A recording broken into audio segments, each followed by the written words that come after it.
Drop किन किन student को लेना चाहिए? हाँ देखो, मैंने जब क्लास में बोला था तो मैंने पहले ही बोला था कि यार देखो ये एनटीए है। जी जी एनटीए के लिए कई बच्चों ने कुछ नाम भी सोचे रहे हैं, मैं यहाँ नहीं बताना चाहूँगा। जी जी एक होता है सेटिस्फेक्शन और एक होता है सिलेक्शन। जी। तो बच्चे को ये समझना पड़ेगा कि भाई सेटिस्फेक्शन नहीं, सिलेक्शन चाहिए। क्योंकि काफ़ी सारे बच्चों का ये प्रॉब्लम आता है और बोर्ड को और जेई मेंस को और एडवांस को कैसे मैनेज करें। केमिस्ट्री के अंदर से इस बार तो इनऑर्गेनिक का वेटेज काफ़ी आया था, जैसा कि बच्चों से बातचीत करके पता चला। लेकिन ऐसा नहीं है कि अप्रैल में भी वही होगा। तो हमें बहुत चालाकी से और बहुत स्मार्ट वे से, कहता हूँ ना, कि डिसीजन लेना चाहिए। हमें हाइपर होके या ओवर थिंकिंग करके नहीं लेना चाहिए कि लोग क्या सोचेंगे। लोगों के सोचने से कुछ नहीं होता है, हमें अपना सोचना है ढंग से, क्योंकि अल्टीमेट गोल है आईटी में जाना। Hey guys, welcome back to my video. तो गाइस आज मैं डिस्कस करूंगा जेई मेंस का जो अप्रैल अटेम्प्ट में उसको क्या प्रॉपर स्ट्रेटजी आपको बनाना है, कैसे प्लान डिसाइड करना है, वो सारी चीज़ें आज मेरे साथ डिस्कस कर रहे होंगे। विजय सर, स्वागत है आपका मेरे यूट्यूब चैनल पे। थैंक यू सर, अभी जेई मेंस का फर्स्ट अटेम्प्ट हो गया, कुछ स्टूडेंट का पेपर अच्छा गया, कुछ स्टूडेंट का अच्छा नहीं गया, बट अभी जो उनको फोकस करना है अप्रैल अटेम्प्ट में, तो उनके लिए क्या बेस्ट हो सकता है, कैसे प्रिपरेशन करना चाहिए उनको अप्रैल अटेम्प्ट के लिए? जिन बच्चों का 98 परसेंटाइल से ऊपर आ रहा है उनको मैं सजेस्ट करूंगा कि उनको डेडिकेटेडली एडवांस पर फोकस करना चाहिए। एडवांस की तैयारी स्टार्ट कर दो बिना किसी देरी के, क्योंकि अब टाइम सिर्फ और सिर्फ जेई के अंदर जाने का है। और उसके लिए आपको सिर्फ प्रीवियस ईयर क्वेश्चंस पर ध्यान देना है, जो आपके अच्छे टॉपिक्स हैं।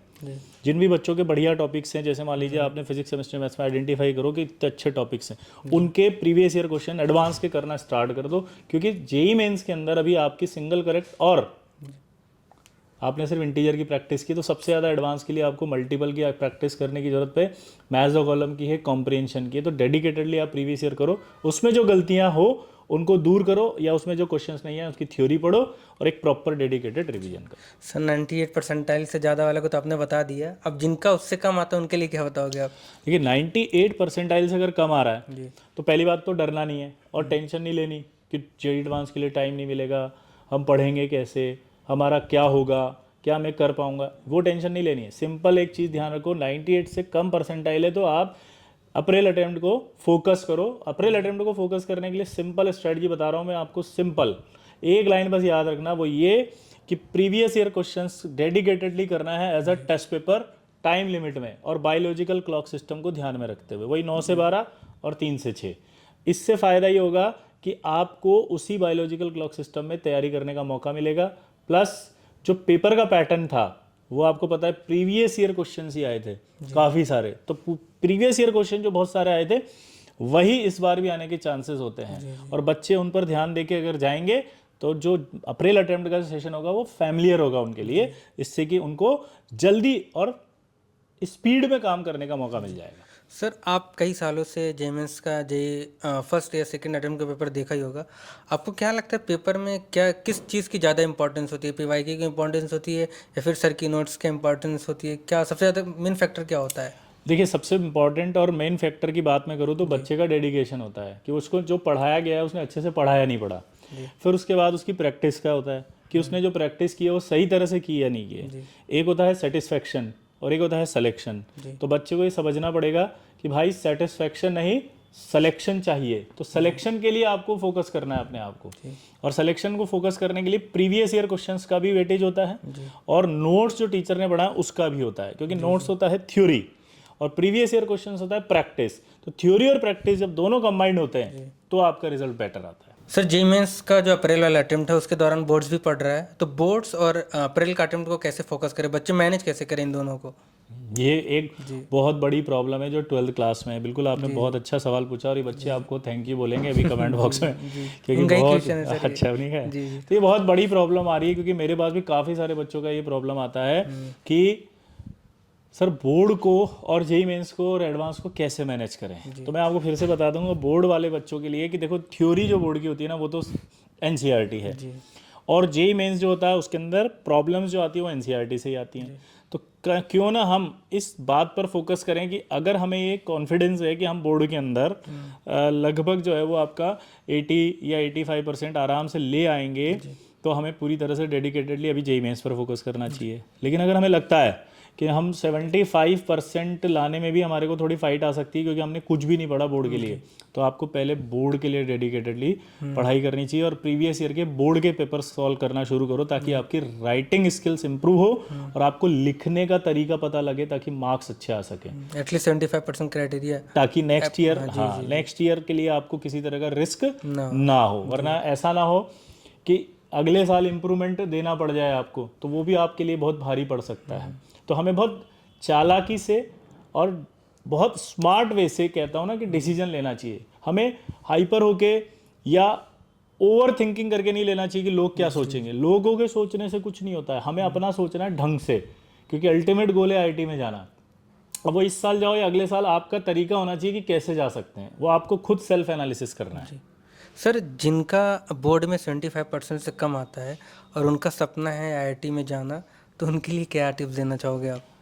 देखिए, अभी तो सबसे पहले मैं ये टिप दूंगा कि बेटा अभी तो 75 परसेंटाइल से कम लाना ही नहीं है। बस आपको सेल्फ एनालिसिस ये करना है कि हम 75 परसेंटाइल से कम ना लाएं, इसके लिए हमारी तैयारी कितनी है। अगर हमारी तैयारी बहुत कम है तो हमें पूरी तरह से बोर्ड पर फोकस करना है, और अगर हमारी तैयारी ठीक है, हमें कॉन्फिडेंस है कि हम कर लेंगे, तो जेईई मेंस पे फोकस करना है। ठीक है। और अगर दोनों ही मतलब एनालाइज ही नहीं कर पा रहा मैं कि क्या हो रहा है, मुझे नहीं पता कि मेरी तैयारी कैसी है, तो मेरा ये मानना है कि 12 घंटे आप पढ़ते हो तो 12 घंटे में से 6 घंटे आप बोर्ड के लिए राइटिंग स्किल्स इंप्रूव करो और 6 घंटे आप जेईई मेंस के लिए प्रीवियस ईयर क्वेश्चंस की प्रैक्टिस करो। तो यानी कि ऐसे मान के चलो कि आधा दिन आपको बोर्ड को डेडिकेट कर दो और आधा दिन आप जेईई मेंस के लिए डेडिकेट कर दो। सर आपने जनवरी अटेम्प्ट का तो पेपर देखा ही होगा केमिस्ट्री का, अब आने वाला है अप्रैल अटेम्प्ट जेईई मेंस का, तो आपके हिसाब से केमिस्ट्री का किस पोर्शन से वेटेज किस टॉपिक का ज़्यादा था? जो केमिस्ट्री के अंदर से इस बार तो इनऑर्गेनिक का वेटेज काफ़ी आया था, जैसा कि बच्चों से बातचीत करके पता चला। लेकिन ऐसा नहीं है कि अप्रैल में भी वही होगा। केमिस्ट्री के अंदर जो आपको हाई वेटेज टॉपिक्स हम लोग बताते हैं, वो हाई वेटेज टॉपिक्स आपको पढ़कर जाने हैं, like chemical bonding, coordination chemistry, periodic.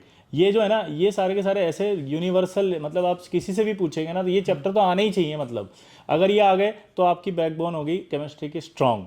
Electro पढ़ जाएँ, सॉल्यूशंस पढ़ जाएँ, इसके अलावा आप ऑर्गेनिक में जीओसी पढ़ जाएँ, ठीक है, आइसोमेरिज्म पढ़ जाएँ, नेम रिएक्शंस होती है कुछ, वो पढ़ कर जाएँ, बायोमोलिक्यूल पढ़ कर जाएँ। तो ये एक ओवरऑल हाई वेटेज टॉपिक्स की लिस्ट होती है, वो आप अगर अच्छे से देख के चले जाते हैं तो आपको आसानी रहती है केमिस्ट्री में। सर ड्रॉप किन किन स्टूडेंट को लेना चाहिए?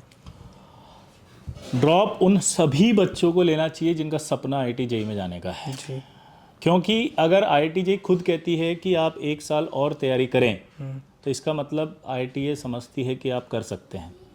आईआईटी ये समझती है कि शायद 1 साल में आपको उतना मैच्योरिटी लेवल ना रहा हो जितना आईआईटी के लिए चाहिए।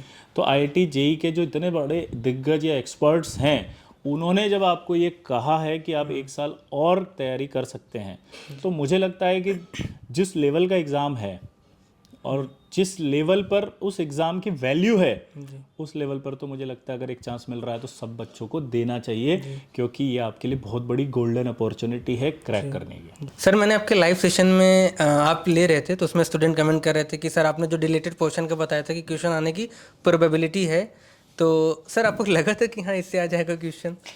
हाँ, देखो, मैंने जब क्लास में बोला था तो मैंने पहले ही बोला था कि यार देखो ये एनटीए है। जी जी। एनटीए के लिए कई बच्चों ने कुछ नाम भी सोचे रहे हैं, मैं यहाँ नहीं बताना चाहूँगा।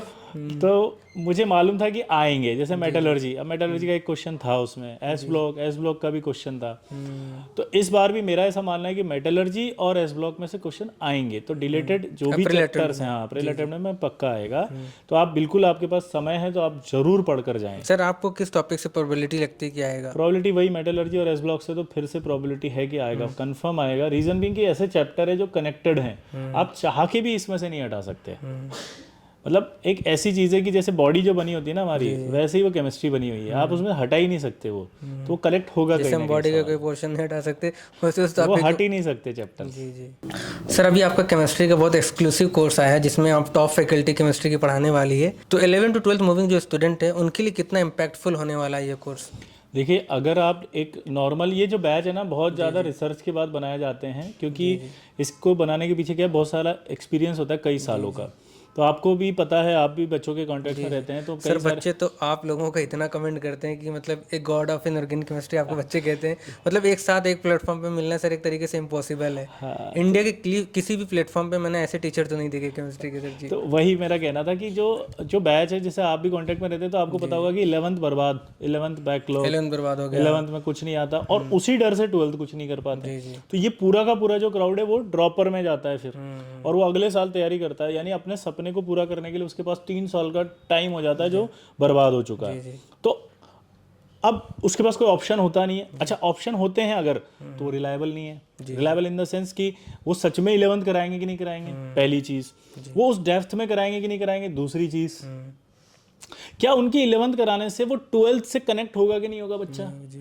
और प्लस मान लीजिए 12th में वो हमसे पढ़ने आया और 11th किसी और से पढ़ा, तो वो तो गैप अभी भी है, क्योंकि उसका उस डेप्थ तक वो कवर ही नहीं हुआ जो एक लेवल होता है। जो एक लेवल होता है। तो वो 12th में क्या होता है कि वो पढ़ तो रहा है, पर वो कनेक्ट ही नहीं कर पा रहा है। तो इसलिए हमने इस साल एक सबसे एक्सक्लूसिव बैच ये निकाला है 11th प्लस 12th, जिसके एक अंदर साल पढ़ाएंगे आप। हाँ, साल में दोनों दोनों एक साथ पढ़ाया जाएगा, क्योंकि और वो हम ही पढ़ाएंगे। जी जी हाँ, क्योंकि मैं ऑफलाइन में बहुत सारे बच्चे से मिला हूँ, तो उनका वो साफ बोलते हैं कि मेरा 11th तो बर्बाद हो गया, अब क्या करें। जिसकी वजह से वो 11th बर्बाद करते करते 12th भी बर्बाद कर लेते हैं, एक साल ड्रॉपर बन जाते हैं। तो और उसके बच्चों को ड्रॉपर बैच आने के बाद ही पता लगता है कि क्वालिटी ऑफ एजुकेशन बहुत इंपॉर्टेंट होता है rather than quantity of education. तो ये बैच बनाया इसलिए गया है, क्योंकि क्या होता है कि जैसे हम भी 12th बैच अगर स्टार्ट करते हैं मान लीजिए, और 11th वो कहीं से और पढ़कर आया होता है, तो उसको लगता है उसे 11th आती है, लेकिन वो हमसे पढ़ने के बाद उसे लगता है कि उसे नहीं आती है। जाता ही नहीं है। तो वो और ज़्यादा उसके लिए ऐसा हो जाता है कि यार, मतलब एक तो पहले ही बैकलॉग था, फिर उसने एफर्ट भी लगाया, तो वो एफर्ट जीरो हो गया। तो ये कोर्स इस तरह से डिजाइन किया है कि 11th प्लस 12th दोनों ही इसके अंदर हैं, जिससे कि आपका 11th अच्छा हो जाए। अब कई बच्चे ऐसे हैं जिन्होंने 11th अच्छी की हुई है, वास्तव में उन्हें लगता है बेस्ट है, क्योंकि उनके टेस्ट में काफ़ी अच्छे आ रहे थे, तो उनके लिए भी एक कोर्स निकाला है 11th का। जी जी। लेकिन मैं फिर भी सजेस्ट करूँगा 11th प्लस 12th वाला जो कोर्स होगा, अगर वो हमसे ही पढ़ रहा है 11th भी और फिर 12th भी, तो मुझे लगता है कि केमिस्ट्री में फिर उसका एक भी नंबर कटने की गुंजाइश नहीं है, अगर वो डेडिकेटेडली जेईई एडवांस के बारे में सोच रहा है तो। जी सर, ऑनलाइन तो बहुत सारे प्लेटफॉर्म हैं जो केमिस्ट्री पढ़ा रहे हैं जेईई मेंस और जेईई एडवांस के लिए, तो आपका जो कोर्स है और प्लेटफॉर्म से कैसे अलग बनाएगा? पहली बात तो ये कि 11th प्लस 12th के अंदर थ्योरी कराई जाएगी। जी। कई सारे कोर्सेज मैंने जो देखे उनमें शायद एक प्रैक्टिस सेशंस हो जाते हैं, या टेस्ट सीरीज हो जाती है, या प्रैक्टिस के थ्रू रिवीजन होता है। तो यहाँ पर मैं आपको बता दूँ, ये सेम वैसे ही चलेगा जैसे 11th होती है। तो प्रॉपर थ्योरी के साथ चलेगा, थ्योरी के बाद वही प्रैक्टिस होगी, वही मटेरियल डीपीपी शीट जो होता है, प्लस वही टेस्ट जो आपके 3 से 4 वीक में होते हैं, वैसे ही टेस्ट होंगे। तो यहाँ पर मतलब बच्चे को लगेगा ही नहीं कि वो 11th और 12th में कुछ कन्फ्यूजन है, उसको लगेगा कि मैं प्योर आईटी के कॉन्सेप्ट सीख रहा हूँ, और आईटी की जो बेसिक्स हैं, बेसिक्स से लेकर के उसको पूरे एडवांस लेवल तक क्लियर किया जाएगा 11th और 12th दोनों मिला के। तो सबसे जो एक्सक्लूसिव पार्ट है वो ये है कि 11th भी मैं ही पढ़ा रहा हूँ, 12th भी मैं ही पढ़ा रहा हूँ एक साल में। ये उसके लिए सबसे एक्सक्लूसिव है कि कोई ऐसा नहीं कि कोई ऐसे टीचर पढ़ा रहा है जिसको एक्सपीरियंस कम है और बच्चा खुश हो रहा है कि मेरा 11th हो रहा है। तो यहाँ एक्सक्लूसिविटी क्या बताई मैंने आपको कि मैं ही पढ़ा रहा हूँ, तो मतलब सबसे डिफरेंट यही है कि मैं ही 11th 12th पढ़ा रहा हूँ एक साल में। तो बच्चे का एक साल बच रहा है, और ये बच्चों को समझ में आता है जब वो 11th 12th में अच्छा परफॉर्म नहीं कर पाते, और उसके बाद जब ड्रॉपर में आते हैं तब उन्हें हमारी वैल्यू समझ में आती है।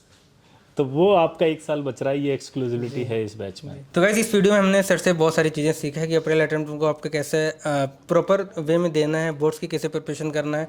और सर का एक नया कोर्स आया है, सर आप खुद आपको पढ़ाने वाले। जैसे सर ने बोला कि 11th बर्बाद कर देते हैं बच्चे, 12th भी उनका चल जाता है, जिसकी वजह से उनका 2 साल का लॉस होता है। जो एक्सक्लूसिव कोर्स आप लोगों के लिए सर लाए हैं, आप एक बार कोर्स को विजिट करो, और जो भी आपको समझ में जो डाउट वगैरह आता है तो आप कमेंट में मुझे बता सकते हो। Sir thank you so much, आपने इतना कीमती समय दिया। Thank you.